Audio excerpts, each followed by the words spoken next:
Olá, tudo bem?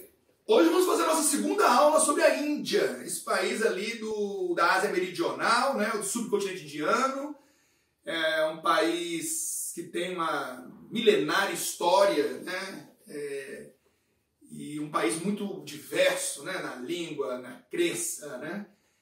Adora-se múltiplos deuses, né, elefantes, vacas, né, até ratos, até templos para ratos, né, existem na Índia, né? Macacos, né?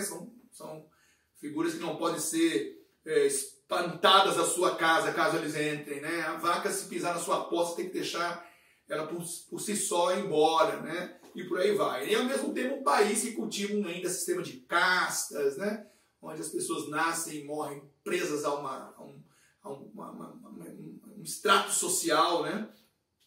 E um país de múltiplas crenças onde hindus, cristãos, muçulmanos convivem, né? Então, um país que tem uma longa história. E aí, na nossa aula passada, a gente terminou falando um pouco sobre a criação dos estados da Índia, do Paquistão e os conflitos que se somaram entre esses dois países desde então, né? Além de conflitos internos que a Índia vive na região da Caxemira, ao norte do país, né? Uma região dividida entre China, Índia e Paquistão, e uma região onde movimentos internos, né, com violência, lutam pela sua autonomia, sua independência, na verdade. Inclusive, recentemente, o governo indiano tomou uma medida de caçar a autonomia dessa região, né, isso a mídia inteira divulgou e preocupa, né, o quão isso pode afetar os níveis de tensão da região, que já são altos, né? E, além disso, falamos também de o quanto a instabilidade nos vizinhos Paquistão e Afeganistão também afetam a Índia, né? Também transbordam de alguma forma para a Índia, né? Então ali é uma região muito tensa. A gente não fala muito do Paquistão, né? A gente sempre dá maior destaque para a Índia, mas o Paquistão também é um país bastante complexo, né? Um país populoso, uma das maiores populações muçulmanas do mundo, né?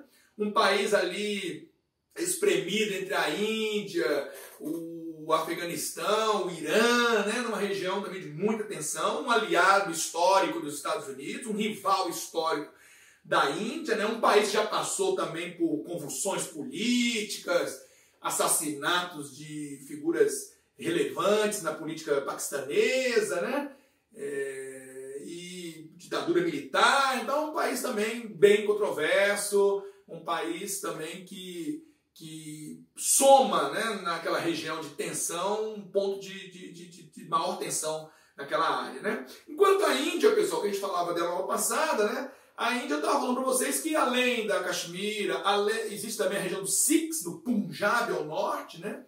E também uma região mais a sudeste do país, onde o movimento Tigris Tamil, né? Que é um movimento que atua no Sri Lanka, que é a ilha do lado ali da Índia, né? Antigo Ceilão, né? Mas reivindicam lá a independência de um território, né? E a Índia já teve posições bem distintas nesse conflito do Sri Lanka, né? Já esteve ao lado do governo contra os rebeldes, já apoiou rebeldes, né? Tentando controlar toda essa movimentação, né? Ela tem muita preocupação que esse movimento finda insuflando os próprios Tigris Tamil, o movimento, né, que está também plantado dentro da Índia, né? Então, é uma situação complexa, né? Em relação à política indiana, eles são uma república parlamentarista, né, desde que nasceram como um país independente. Então eles têm um presidente e um primeiro-ministro, né? O Jawaharlal Nehru, que é um dos pais da independência, né, muito ligado ao Gandhi, ele foi o primeiro governante da Índia independente, ficou no poder até morrer, na década de 60, né? E foi substituído teve um breve governo substituto após a morte dele. Ele morreu em 64 e aí, 2 anos depois, a Indira Gandhi, sua filha, né, assumiu o comando, foi uma líder destacada, a primeira mulher a governar a Índia, né, e ela teve um longo governo, né, ela ficou mais de uma década no comando do país, no primeiro mandato, os primeiros mandatos dela, né, e foi uma era que o país também prosperou, né, e tomou medidas importantes, mas ela teve uma inflexão no final dos anos 70, onde ela chegou a decretar um estado de emergência no país, né, e beirou um autoritarismo que fez ela perder popularidade, né? Ela era uma figura bastante popular, né? E ela deixou o cargo com novas eleições e muitas vezes os mandatos na Índia não chegam até o final, né? Porque quando o primeiro-ministro perde apoio, dissolve-se o Congresso e o Parlamento, e aí convoca novas eleições. E ela voltou ao comando do país na década de 80, né? E quando ainda era primeira-ministra, ela enfrentou uma insurreição dos Sikhs, né? Que é um povo que vive no norte da Índia, um grupo que tem motivações políticas e religiosas distintas ali dos hindus, né? E reivindicavam a independência de uma região, né? E aí os amotinados foram cercados pelo exército e se refugiaram num templo sagrado Sikh, né? O templo dourado, né? E a Indira Gandhi lançou uma operação, a Blue Star, né? Estrela Azul, que levou ao confronto armado entre esses grupos e o exército, né? E vários Sikhs foram mortos, inclusive o templo foi violado, né? Soldados entraram, atiraram, pisaram no templo com calçados, né? O que não poderia acontecer, né? E aí esse massacre foi amplamente divulgado, a Indira ficou em maus lençóis, né? Com os Sikhs, e ela pagará logo em seguida com a própria vida, né? Dois guarda-costas que faziam parte da guarda pessoal dela, de origem Sikh, e que ela não quis dispensá-los, né, para mostrar que ela não tinha nada contra o povo Sikh, né, que aquilo tinha sido um episódio isolado. Ela, embora foi aconselhada a retirar da guarda pessoal, ela os manteve na guarda pessoal dela, e esses dois, um deles já era um guarda-costas antigo, né, um era recente, já era há pouco tempo, mas o outro era muito antigo, ela era tipo o guarda-costas de maior confiança que ela tinha, né. E aí um dia, ela deixando a sua casa para uma entrevista que ela faria, esses dois guardas atiraram nela, né? Um deles usando até uma submetralhadora, né? E ela foi morta por esses dois guarda-costas, né? Eles foram mortos, né? Então esse é o fim da era da Indira Gandhi, filha do Nehru, não esquece disso, né? Chama-se Gandhi, mas não tem nada a ver com o Mahatma Gandhi, né? E o filho dela, Rajiv Gandhi, um dos filhos dela, o outro tinha morrido no acidente de avião, em 1980, esse atentado contra ela foi em 84, o Rajiv Gandhi foi o sucessor natural dela, né? Ele foi a pessoa mais jovem a assumir o comando da Índia, né? E o Rajiv Gandhi governou, fez o mandato dele, ao final o partido dele foi substituído por um outro partido no governo, ocorreriam eleições em 91, né? Ele fez essa segunda metade dos anos 80 no comando, né? E aí na transição do governo que o substituiu, né? E que não durou muito, para o próximo, né? Onde ele se candidatou de novo, ele foi assassinado por uma mulher bomba, né? Que se ajoelhou próximo a ele quando ele estava andando em área pública. E uma mulher se ajoelhou perto dele, entregando um buquê de rosa, na verdade um buquê carregado de explosivos, e eles explodiram, né? E os tigres Tamil do Sri Lanka assumiram o atentado contra ele, né? Porque estavam preocupados com a eleição que viria, que poderia levá-lo a mais uma vitória, e ele estava muito envolvido em combater o movimento no Sri Lanka, né? Então ele ficou pagando com a vida por interferir nesse movimento lá, né, no Sri Lanka, que é uma ilha do lado da Índia. Ali, né? Então, a família do Nehru, né, esteve no poder em vários momentos. A esposa, a viúva, né, do Rajiv Gandhi, Sonia Gandhi, em 2004, também venceu eleições lá do parlamento, que daria como certo o nome dela como primeira-ministra. Né? E aí, muito pressionada, inclusive pela família, né, que já tinha vivido essas tragédias todas, ela findou não assumindo e nomeou lá, indicou o Manmohan Singh, né, que ironicamente, né, é o primeiro Sikh a governar a Índia, né? Lembrando que a Indira Gandhi, a matriarca, foi morta por guardas Sikhs porque promoveu um massacre num templo Sikh, né? E a história coloca as peças no lugar, né? Então o Manmohan Singh foi de 2004 a 2014, ele foi o primeiro-ministro da Índia, e de origem Sikh, o primeiro Sikh a governar. E atualmente a Índia é governada pelo Narendra Modi, né, que é o primeiro governante indiano nascido na Índia já independente, né? E ele também já está cumprindo mais de um mandato no cargo, né? É mais centro-direita, né? Mas a história política da Índia, embora tenha se mantido democrata, né? Nesse tempo todo, democrática, né? Ela é uma história marcada por violência, por tensões, por conflitos, né? E já tiveram conflitos com a China em 62, nas fronteiras ali do Aksai Chin, né? Que é uma região de fronteira ali no Himalaia, né? E Arunachal Pradesh, que é uma outra região de fronteira. Ali houve conflitos, né? A China chegou a invadir um trecho que ia reivindicado pela Índia, né? Mantém controle de uma área até hoje. Então, tensões entre a China e a Índia também já ocorreram. A China, quando ocupou o Tibete em 50, o Dalai Lama, que é considerado o líder espiritual dos tibetanos, né?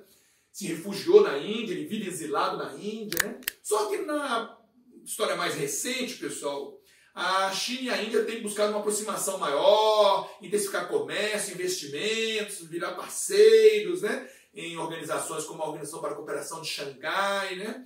E buscar uma interação maior. A China também tem interesses, né? A nova Rota da Seda, né? Que é integrar toda aquela região com vias de transporte, oleodutos, gasodutos, vias de comunicação, né? E a Índia estaria dentro desse projeto, né? Lembrando, pessoal, que a Índia, até a década de 90, né, ela foi muito alinhada com o modelo econômico soviético, o modelo estatal, burocrático, centralizado, né, que tinha uma certa aversão a investimentos estrangeiros, a empresas estrangeiras no país, né, e um modelo que atravancou o desenvolvimento da Índia. Quando você compara a Índia e a China fez sua abertura a partir das políticas de Deng Xiaoping, né, o líder que substituiu Mao Tse-tung, né, na famosa frase, não interessa a cor dos gatos desde que casse os ratos. Essa é uma frase famosa do Deng Xiaoping, quando questionado se ele estava deixando o comunismo para o capitalismo, né?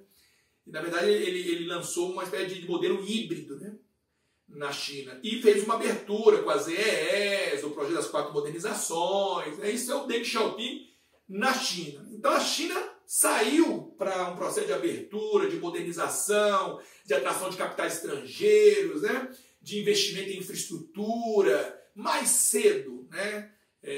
Que a Índia. A Índia só foi começar esse processo nos anos 90, quando a Guerra Fria termina, né? Então a Índia se atrasa nesse processo de abertura. Não é um processo fácil vencer a clássica burocracia indiana, né? Conhecida por todos que tentam fazer negócio com eles. A demora, os prazos, a quantidade de documentos que você tem que preencher, né? E isso atravanca o caminho. Além disso, eles têm sérios problemas com infraestrutura, né? O transporte na Índia, embora seja um país que implantou uma ampla rede ferroviária lá no século XIX pela mão dos ingleses, né? Mas eles têm problemas, eles precisavam ampliar mais o sistema de transporte deles, né? Precisava ampliar o sistema de produção energética, é um país que enfrenta muitos apagões, né? Então esse é um outro gargalo que eles têm, né? Além do transporte, a energia, né? É um país ainda que tem sérios problemas com saneamento, né? A rede de saneamento precisa ser ampliada, né? Então quando você compara nesse aspecto de infraestrutura, né? A Índia e a China, a Índia também está atrás, né? Precisa dar passos mais largos, né? Fala-se em trilhões de dólares, né? Que devem ser investidos nas próximas décadas para modernizar mais rapidamente a infraestrutura indiana, né? Isso vai ajudar a arejar a economia, as atividades econômicas, né? Outra coisa, eles têm que se abrir mais para o capital estrangeiro, né? Atrair mais as empresas internacionais. E aos poucos você vai vendo florescer, né? Dentro da Índia, grandes grupos, né? ArcelorMittal na área de aço, né? Siderurgia, o grupo Tata, né? Que é o maior grupo conglomerado empresarial indiano, um grupo que atua no setor da indústria pesada, no setor hoteleiro, no setor de bens de consumo duráveis, né? É um grupo poderoso, né? Inclusive, cada vez mais a lista da Forbes, né? conta com bilionários indianos, né? Cada vez mais eles proliferam nos mais variados setores, né? Indústria química, né? Eles são muito poderosos nessa indústria, a indústria farmacêutica, né? A produção de software, a prestação de serviço na área de TI, né? Call centers, né? A indústria pesada como um todo, a produção têxtil, né? Então assim, a Índia é um gigante, alguns chamam de o tigre enjaulado, né? Quer dizer, é um país com grande potencial para se expandir, para crescer, né? Mas ainda é um país muito gradeado pela força do Estado, pelas burocracias excessivas, né? E de alguma forma também a Índia sofre o problema com os graves problemas sociais que eles enfrentam ainda, né? De pobreza, embora eles tenham reduzido bastante nas últimas décadas, né? Eles deram um salto nas últimas décadas, ainda tem muita pobreza, né? Eles ainda têm esse quadro de violência, de insurreição dentro do país, em algumas áreas que eles controlam bem, mas de conflito com o vizinho permanente, com os vizinhos, né? Principalmente com o Paquistão. Isso tudo não faz bem aos negócios, né? Isso é uma coisa que preocupa os investidores, né? E, em termos de horizonte de investimento no país. Mas a sua taxa de expansão econômica, né, tem mostrado que o mundo tem cada vez visto a Índia com bons olhos, né? Eles ainda têm que vencer burocracia, corrupção, que é muito grande, né? Às vezes entraves políticos, há todo um país milenar, não é um país fácil de você modificar, né? Questões culturais, muitos acham que a questão da pobreza, que alguns até cultivam, né? A pobreza como pureza espiritual, né? As castas que impedem a mobilidade social no país, né? Então eles têm que vencer tudo isso. Mas, em compensação, um país de jovens, cada vez mais qualificados, que falam fluentemente o inglês, né? Democracia, então, do ponto de vista jurídico, né? Ela é mais segura, é vista como um país mais seguro do que a China, porque não tem autoritarismos, há roubos autoritários, né? Então há muita expectativa em relação às possibilidades que a Índia tem. E ao mesmo tempo, do ponto de vista geopolítico, não se pode desprezar a importância deles naquela região, né? Inclusive o Clinton, o Bush, filho, né? O Obama, né? Todos cortejaram a Índia, né? O Bush, inclusive, chegou a fechar um acordo, uma parceria nuclear, né? Uma forma de estreitar os laços na questão nuclear com a Índia, já que ela não se submeteu ao Tratado de Não Proliferação de Armas, né? E a Índia também faz comércio com a União Europeia, com a América Latina, né? Cada vez mais com a Ásia e com a África, né? E, então é um país que tem grandes possibilidades aí de expansão, não só econômica, mas também da sua influência política. Tem reivindicado um lugar, né, uma cadeira no Conselho de Segurança da ONU como membro permanente, né, considerando o seu potencial humano e demográfico, né, e militar e econômico da região, né. Inclusive, com questões demográficas, pessoal, é bom que vocês saibam que a Índia cresce mais demograficamente do que a China, né. E a China teve aquele programa de filho único, muito rigoroso. A Índia nunca adotou um programa nessa linha, né? Mas já tentou programas de incentivo ao controle de natalidade, como, por exemplo, a esterilização de homens, né? Para poder tentar controlar. E a Índia também enfrenta, parecido com a China, aquele problema da distorção de gênero, né? Na medida que na Índia também se prestigia o nascimento dos homens em detrimento das mulheres. É uma sociedade que ainda é muito rural, né? Você sabe que os hindus ainda, metade deles ou mais, ainda estão no campo, né? Então há um prestígio da mão de obra rural masculina, né? Além disso, as mulheres na Índia, elas ainda há aquela questão dos dotes, né? Quando a mulher casa, é obrigada a ter um dote para ela. E se esse dote não for à altura do que a família está esperando pelo filho que tem, né? Isso às vezes incorre até em violência contra a mulher. Está aí um dado que a Índia precisa avançar muito, na violência contra a mulher, né? é um dos países mais violentos contra a mulher no mundo, né? Violência doméstica, né? É um campeão de casamentos infantis, né? Estupros, né? Então, assim, é um país ainda que tem avançado muito nesse setor, né? O setor da violência contra o gênero, né? Violência de gênero, que chama, né? Certo? Então, pessoal, esse é um país que a gente, quando aborda a Índia, né?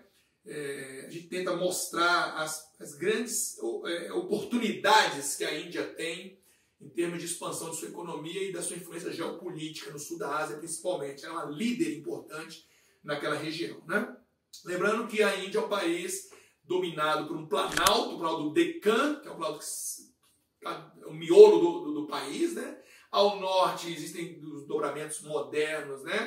Do Himalaia, do Hindu-Kush, né? Que são cadeias montanhosas que foram formadas quando a península indiana se deslocou do que hoje é o núcleo da Austrália. Aquele já esteve colado no outro, geologicamente falando, né? E com o movimento das placas, a placa indiana se desloca e, ao chocar com a placa asiática, gera o dobramento do Himalaia, né? Que é o que separa ali a Índia da China, por exemplo, né? Uma região de grandes altitudes e onde você tem o nascimento de muitos rios importantes para eles, né?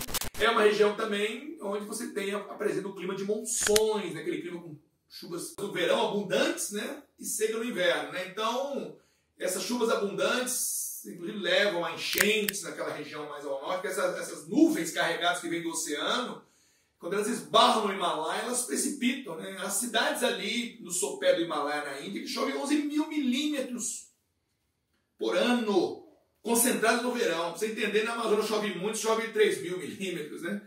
Então chove quase 4 vezes mais do que chove na Amazônia, né?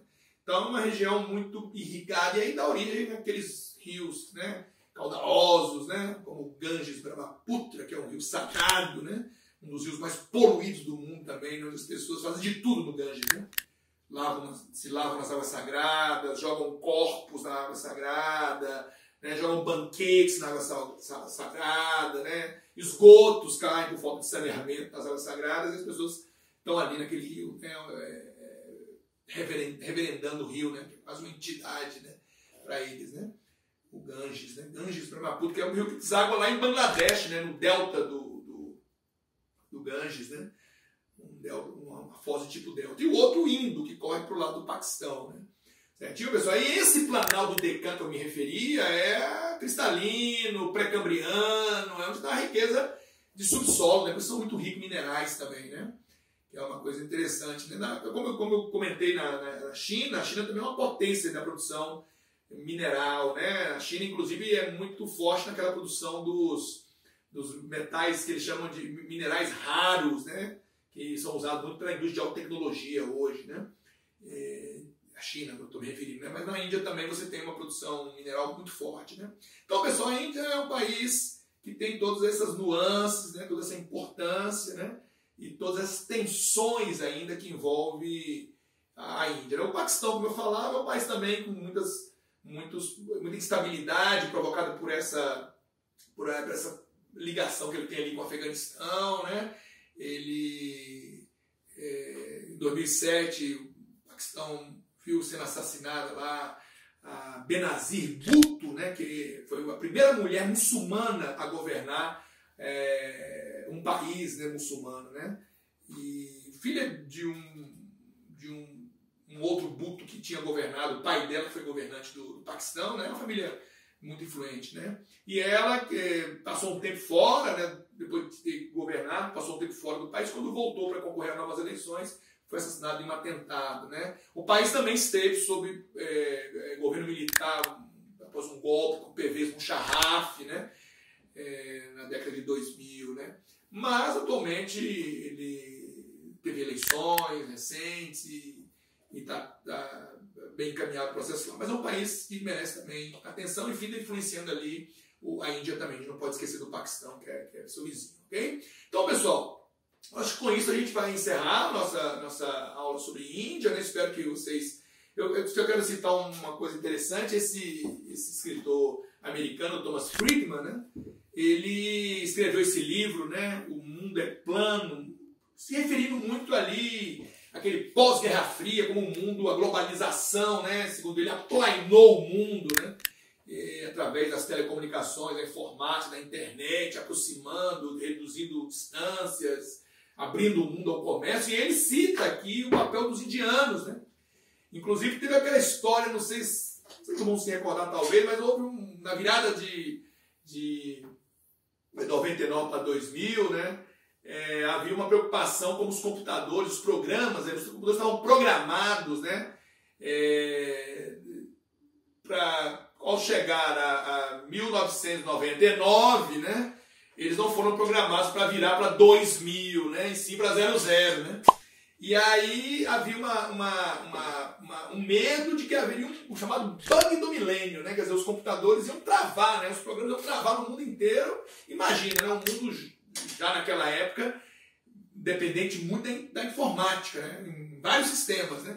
E aí havia um certo terror de que o mundo ia sofrer um caos cibernético aí, né?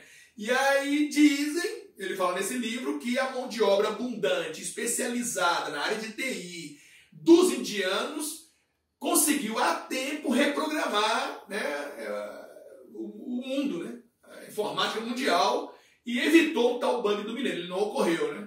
Então, o Thomas Friedman, ele faz uma referência, e aí conta, né, um pouco da situação da Índia, né? Ele visitou várias vezes. E esse livro ajudou a projetar também, além do John O'Neill, né, do BRIC, né? BRIC, né, que depois, quando o John O'Neill criou o BRIC, não tinha esse S, né, que depois veio. Ambos falaram muito da Índia. Lembrando, pessoal, que BRIC não é bloco econômico, nunca foi, né, ele é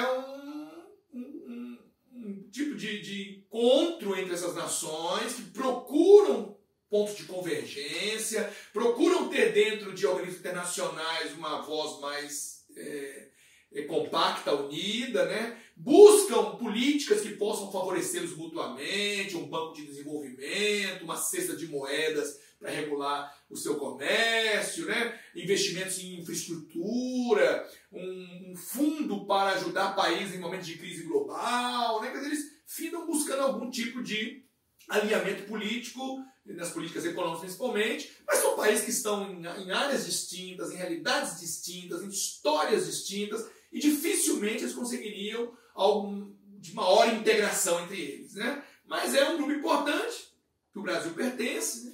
E um grupo que vem se reunindo com uma certa regularidade, né? Na última década, né? E que, claro, com essa crise global toda, cada um por si, Deus por todos, né? Então isso enfraquece esse tipo de debate, de unidade entre países, né? Perde a força nesse debate multilateral, né? Porque todo mundo começa a olhar para o próprio umbigo, né? E claro, mudanças políticas, né? Que afastaram determinados governantes de outros, isso talvez dificulte, né? Mas é bom você lembrar que quando se fala de Índia, fala de China, fala de Rússia, né? E o próprio Brasil, existe um grupo que de alguma forma busca uma convergência, que é o BRIC, ok? Bom, gente, vamos ter o nosso encontro, né, para terminar. Já terminamos de falar da Índia. Espero que tenha dado mais uma contribuição aí no aprendizado. E a gente se encontra na próxima. Um abraço. A Índia é uma nação que geograficamente é isolada, sendo cercada por mares e oceanos por 3 lados, além de cadeias de montanhas por outro. O núcleo geopolítico indiano é consolidado na bacia do Ganges, onde está concentrada boa parte de sua população, capacidade industrial e agropecuária, sendo esta planície uma das regiões mais férteis do mundo. Devido ao seu grande tamanho e população descomunal, a Índia conseguiu se tornar a principal força no sul da Ásia, estando cercada em sua maioria por países fracos, como Nepal, Butão, Bangladesh e Myanmar. Na parte interna, a geografia indiana também se mostra dura, sendo no nordeste a cadeia de montanhas de Arakan, ao norte a região mais alta, com a cordilheira do Himalaia e o Hindu Kush, e por fim, a noroeste, as cadeias de montanhas Safid e Suleiman, sendo estas as mais baixas. Porém, apesar destas últimas serem relativamente as de mais fácil trânsito, há ainda o empecilho do deserto de Thar. Para piorar, além das barreiras físicas representadas por tais montanhas, o norte da Índia ainda é ocupado politicamente pela China e pelo Paquistão, ambos com históricos de rivalidade com a Índia e com armas nucleares. Este fator da geografia física, somada com a geografia política, isola a Ásia Central de qualquer tentativa indiana de tentar ampliar a sua influência na região. Para piorar, na relação sino-indiana, a China consegue ter acesso direto sobre o núcleo geopolítico indiano através do estado tampão do Tibete, fator que coloca a Índia em uma enorme posição de desvantagem perante Pequim. Atualmente, os dois desafios geoestratégicos indianos se dão na sua parte leste e norte. Na parte norte, o já famoso conflito da Caxemira, onde, apesar do fator nuclear, é uma equação simples. Quanto mais território o Paquistão controlar na Caxemira, mais a relação sino-paquistanesa será profunda e sólida.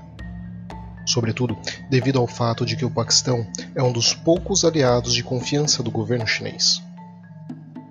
Já no leste, a situação, apesar de ser bem menos conhecida, é bem mais complexa, pois há gradualmente mais movimentos separatistas, de cunho tanto islâmico como maoístas, que têm buscado pela secessão.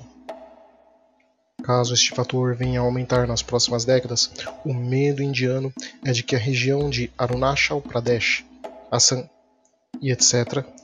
venham a receber apoio chinês e bangladeshiano, o que poderia eventualmente expandir o eventual conflito, colocando a Índia em uma posição permanente de cerco por países hostis a Nova Delhi. Logo, os objetivos geopolíticos indianos para o século XXI são muitos e todos complicados, sendo necessário profundas e radicais reformas econômicas, políticas e militares, expansão e modernização de sua marinha, o controle da Caxemira e da região de Assam, diminuir uma enorme desigualdade social, mudar a capacidade administrativa que atualmente é amarrada em um colosso burocrático, lutar contra enormes casos de corrupção, consolidar de fato a centralização nacional e evitar animosidades internas, sobretudo os fortíssimos atritos entre a população hindu e islâmica, que nos últimos anos vem crescendo. Tudo isto enquanto lida com a forte pressão de países rivais no seu entorno. Assim, apesar dos fortes crescimentos econômicos dos últimos anos, nenhum analista minimamente sério pode ser excessivamente otimista com o futuro da Índia nas próximas décadas, sendo necessário uma forte dose de cautela devido ao conturbado contexto geopolítico indiano.